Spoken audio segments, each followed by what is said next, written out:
Добро пожаловать в радиохолл нового радио. Прямо сейчас.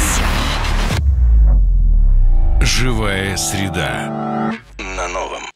بله ترانه‌ای نوبتی نام دارد بلبل.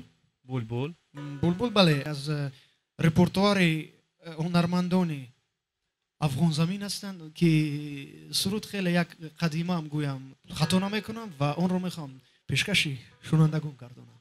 رفتیم ترانه بلبل رو گوش میکنیم.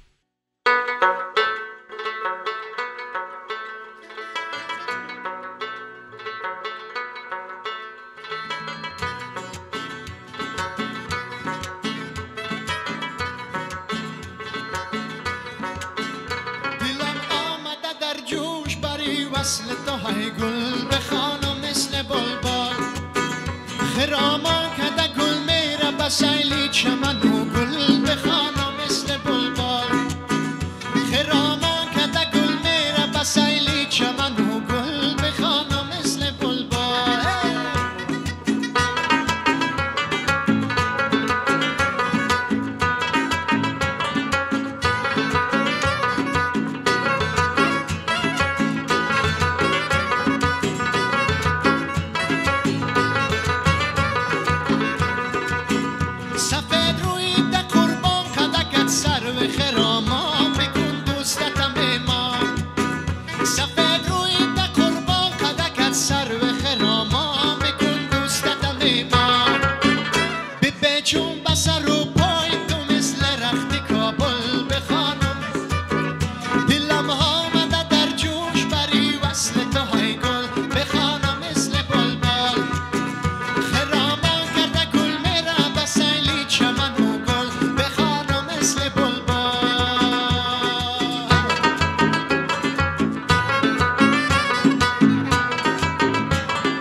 چشمان خماری تو هم والا و حیران منم مست و پریشان ز چشمان